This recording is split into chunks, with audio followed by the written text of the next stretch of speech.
Hello friends, welcome to my channel. Today I am starting to learn new spoken English classes. This is our first.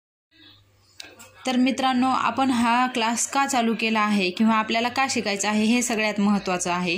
ते आपल्याला कळलं पाहिजे की आपण का शिकत आहे, तरच आपण मनपूर्वक शिकू शकतो, आहे की नाही फ्रेंड्स. तर why we learn English, this is our first question. आपण इंग्लिश का शिकत आहोत. तर उदाहरणार्थ जर आपण एखाद्या इंटरव्ह्यूला गेलो तर तिथं आपल्याला जर काही क्वेश्चन विचारले गेले तर आपल्याला पटकन ॲन्सर देता येत नाही, आहे की नाही फ्रेंड्स. त्यामुळं आपल्याला तिथं काय होतं, आपण रिजेक्ट होतो इंटरव्ह्यूमध्ये, आहे की नाही.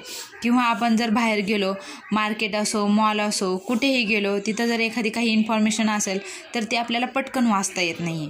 त्यामुळे देखील आपल्याला खूप मोठा प्रॉब्लेम होतो. तर मित्रांनो, आज आपला हा फर्स्ट डे आहे.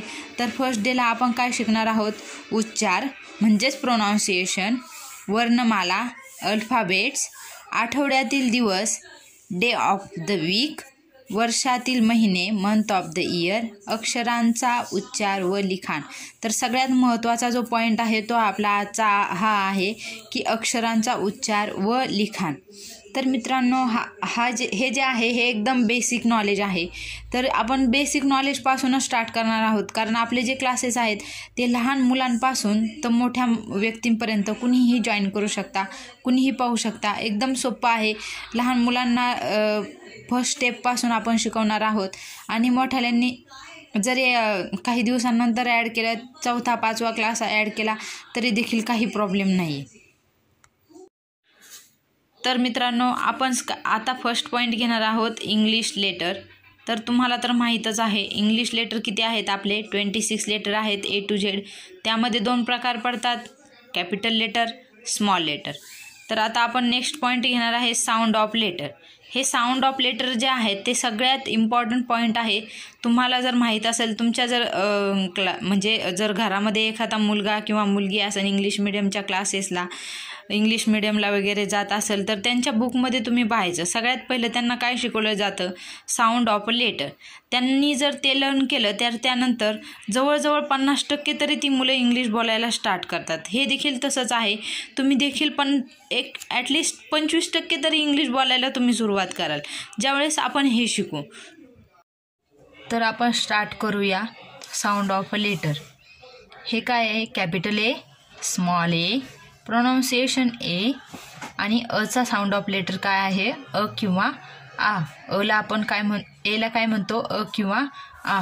नेक्स्ट आहे बी, कॅपिटल बी, स्मॉल बी, बी, आणि ब. ब हे काय आहे, sound of letter of B.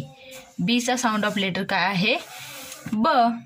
Next आहे सी. सीचा साऊंड ऑफ लेटर आहे क. डी. डीचा साऊंड ऑफ लेटर आहे ड. ई. ईचा साऊंड ऑफ लेटर आहे ए. एफ. एफचा साऊंड ऑफ लेटर आहे फ. जी. जीचा साऊंड ऑफ लेटर आहे ग. एच. एचचा साऊंड ऑफ लेटर आहे ह. जे. आय. आयचा साऊंड ऑफ लेटर आहे ई. जे. जेचा साऊंड ऑफ लेटर आहे ज. के. केचा साऊंड ऑफ लेटर आहे क. एल. एलचा साऊंड ऑफ लेटर आहे ल. एम. एमचा साऊंड ऑफ लेटर आहे म. एन. एनचा साऊंड ऑफ लेटर आहे न. ओ. Ocha sound of letter ouch येतो. पी. पीचा साऊंड ऑफ लेटर आहे प. क्यू. क्यूचा साऊंड ऑफ लेटर देखील क येतो. आर. आरचा साऊंड ऑफ लेटर आहे र. एस. एसचा साऊंड ऑफ लेटर आहे स. टी. टीचा साऊंड ऑफ लेटर आहे ट. यू. यूचा साऊंड ऑफ लेटर आहे उ, सेकंड उ. व्ही. व्हीचा साऊंड ऑफ लेटर आहे व. डब्ल्यू. डब्ल्यूचा साऊंड ऑफ लेटर आहे व. एक्स. एक्सचा साऊंड ऑफ लेटर आहे क्ष. वाय. वायचा साऊंड ऑफ लेटर आहे य. And last is a Z. झेडचा साऊंड ऑफ लेटर आहे ज. तर मित्रांनो, आता साऊंड ऑफ लेटर आपण शिकलेलो आहोत. आता आपण एक छोटीशी ॲक्टिव्हिटी घेऊया, ठीक आहे. फर्स्ट लिहूयात A, second D, F, G and N. इकडे घेऊयात न, फ, ग, ड, अ, किंवा आ. आपण याचं काय करूयात, जोड्या लावूयात. ओके, तर एचा साऊंड ऑफ लेटर काय येईल, आत्ताच आपण शिकलेलो आहेत. तर एचा साऊंड ऑफ लेटर काय येईल, अ किंवा आ. ओके, तर डीचा साऊंड ऑफ लेटर काय येईल सांगा बरं. डीचा साऊंड ऑफ लेटर येईल ड. एफचा साऊंड ऑफ लेटर काय येईल फ. जीचा साऊंड ऑफ लेटर काय येईल ग. एनचा साऊंड ऑफ लेटर येईल न. तर मित्रांनो, हे एकदम करेक्ट आन्सर आहेत. तर आपण हे काय घेतलेलं आहे, एक छोटीशी ॲक्टिव्हिटी घेतली आहे. तसंच तुम्ही घरी देखील करू शकता. तर मित्रांनो, पुढचा पॉईंट आहे वर्णमाला. वर्णमालालाच इंग्लिशमध्ये अल्फाबेट्स असं म्हणतात. इंग्लिश लेटर, आपल्या इंग्लिश भाषेमध्ये किती लेटर्स आहेत, 26 लेटर आहेत. त्यामधले ओव्हेल्स 5 आहेत आणि कॉन्सनंट 21 आहेत. ओके, तर ओव्हेल्स आणि कॉन्सनंट्स हे दोन्ही मिळून किती होतात आपले 26 लेटर. ओके, तर त्यातले ओव्हेल्स कोणते कोणते आहेत ते आपण लक्षात ठेवायचं आहे. मी याचं ग्रामर तुम्हाला 1-2-3 क्लास नंतर शिकवणार आहे. लगेच जर ग्रामर शिकवलं तर तुमच्या काहीच डोक्यात जाणार नाही आहे. तर ओव्हेल्स कोणते कोणते आहेत, ए, ई, आय, ओ, यू. हे कॅपिटलमध्ये लिहिलेलं आहे आणि हे स्मॉलमध्ये लिहिलेलं आहे. ए, ई, आय, ओ, यू. हे किती आहेत, 5 ओव्हेल्स आहेत. हे खूपच इम्पॉर्टंट असतात. हे तुम्ही व्यवस्थित लक्षात ठेवा. ठीक आहे, तर आपण नेक्स्ट शिकूया आठवड्यातील दिवस, डे ऑफ द वीक. तुम्ही म्हणत असाल तर हे छोट्या छोट्या गोष्टी आहेत, याची काय गरज आहे शिकायची, तर हे खूपच इम्पॉर्टंट आहे. तुम्हाला जर वाटत असेल याची गरज नाही तर प्लीज असं समजून घेऊ नका, ह्याची खूप गरज आहे आजकालच्या दुनियामध्ये.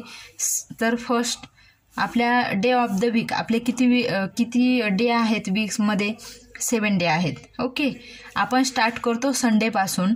Sunday, Monday, Tuesday, Wednesday, Thursday, Friday and Saturday. This is our 7 week of the day. But according to national standard, Monday is the first day of the week. Monday हा काय आहे, पहिला दिवस आहे आठवड्याचा.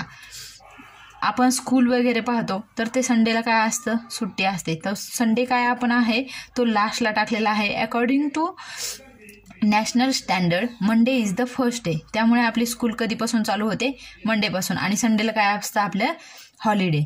म्हणून आपण संडे जो आहे नेहमी लास्ट लिहित जायचं, काही प्रॉब्लेम नाही फर्स्ट लिहिलं तरी.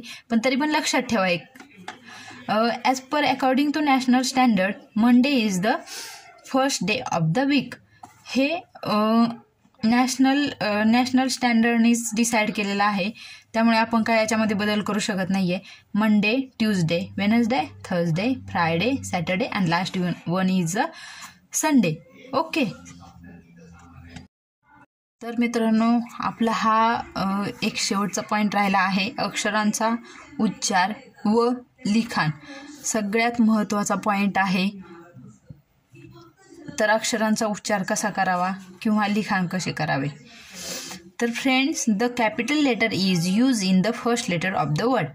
हे जे आपण जानेवारी, फेब्रुवारी, मार्च, एप्रिल, मे, जून, जुलै, ऑगस्ट हे जे काय आपण मंथ ऑफ द इयर लिहिलेले आहेत, तर त्या प्रत्येक वर्ड्समध्ये फर्स्ट लेटर हे काय आहे, कॅपिटल लेटर आहे. प्रत्येक वर्डमध्ये फर्स्ट लेटर हे कॅपिटल लेटर आहे. तर हे का आहे, कारण according to law, the first letter is always start with the capital letter. This is very important points. पण हे जे लेटर आहेत ते फर्स्ट लेटर कोणत्या शब्दाचे फर्स्ट लेटर हे कॅपिटल लेटर असतं. Special name, place, country, bird, animal असे जे स्पेशल नेम असतात ना, त्याचेच फक्त ते कॅपिटल लेटर काय असतं, हे असतं, कॅपिटल लेटर असतं. स्टार्टिंगचं लेटर हे कॅपिटल लेटर असतं. त्यामध्ये month of the year, week of the day किंवा in some example in their first word, in their poem. म्हणजे आपण जर म्हणत असेल धिस इज अ राम, तर ह्यामध्ये हे जे काय आहे, हे काय हे एक्झाम्पल आहे. तर टी जो आहे हा मी कॅपिटल लिहिलेला आहे. हे काय आहे, एक्झाम्पलच्या सुरुवातीला मी टी कॅपिटल लिहिलेलं आहे आणि राम हे काय आहे, स्पेशल आहे, म्हणजे हे काय आहे, नाव आहे, त्यामुळे याच्या देखील सुरुवातीला आपण काय आहे, कॅपिटल लेटर लिहिलेलं आहे. आर हा कॅपिटल आहे. तर तुम्हाला जर तुमच्या जर घरामध्ये कुणी इंग्लिश मिडियमला किंवा कोणत्या मिडियमला असो, एनी मिडियम, जर तुम्ही त्यांची इंग्लिशची बुक जर पाहिली तर त्यामध्ये पोएम असो किंवा एखादा चॅप्टर असो, तर त्यातलं फर्स्ट जे लेटर असतं तर ते कॅपिटलनी स्टार्ट होतं. तुम्ही पाहू शकता, काही प्रॉब्लेम नाही आहे. धिस इज अ राम, जसं मी टी इथं कॅपिटल लिहिलेलं आहे तसंच असतं. पोएमचा देखील फर्स्ट लेटर जो आहे तो कॅपिटलने स्टार्ट होतो, किंवा जर स्पेशल नेममध्ये असेल तर त्याचं देखील स्टार्टिंग लेटर काय असतं, कॅपिटल असतं. हे रायटिंगच्या वेळेस लक्षात ठेवणं खूपच महत्त्वाचं आहे. तर मित्रांनो, आजचा जो आहे आपला क्लास डे फर्स्ट हा फिनिश झालेला आहे. तर आज आपण काय काय शिकलो व्यवस्थित लक्षात ठेवा. अक्षरांचा उच्चार व लिखाण, month of the year, day of the week, परत अजून प्रोनाऊन्सिएशन, साऊंड ऑफ लेटर, हे आपण सगळ्या गोष्टी शिकलेल्या आहोत. ते तुम्ही व्यवस्थित रिमाइंड करा. आणि आपण प्रत्येक दिवशी 5 वर्ड्स घेणार आहोत, जे की आपली व्हॉकॅब्युलरी वाढवण्यासाठी खूप महत्त्वाचे आहेत. तर आपण आजचे 5 लेटर्स घेऊयात. तर हे आहेत आपले 5 वर्ड्स. हे तुम्ही नोटबुकमध्ये राईट करून घ्या आणि व्यवस्थित पाठ करा. दररोज आपण जर 5 वर्ड्स जर पाठ केले तर आपली व्हॉकॅब्युलरी देखील वाढणार आहे. तर फर्स्ट आहे HAPPY, हॅप्पी म्हणजे आनंदी. सेकंड आहे SAD, सॅड म्हणजे दुःखी. थर्ड आहे WELCOME, वेलकम म्हणजे स्वागत. DAY, डे म्हणजे दिवस. MORNING, मॉर्निंग म्हणजे सकाळ. तर हे जे आहे हे आपले 5 वर्ड्स आहेत, ते तुम्ही लिहून घ्या, व्यवस्थित रिमाइंड करा, पाठ करा. तर मित्रांनो, आपला जो हा जो पहिला दिवस आहे तो आपला आता इथे फिनिश होत आहे. आता आपण पुढचा क्लास नेक्स्ट लेक्चरला घेऊयात. तर मित्रांनो, जर तुम्हाला जर माझा हा व्हिडिओ आवडला असेल तर लाईक करा, सबस्क्राईब करा आणि सबस्क्राईबच्या पुढे एक बेल आयकॉन आहे त्याच्यावर क्लिक करा आणि जास्तीत जास्त मित्रांपर्यंत शेअर करा. थँक्यू.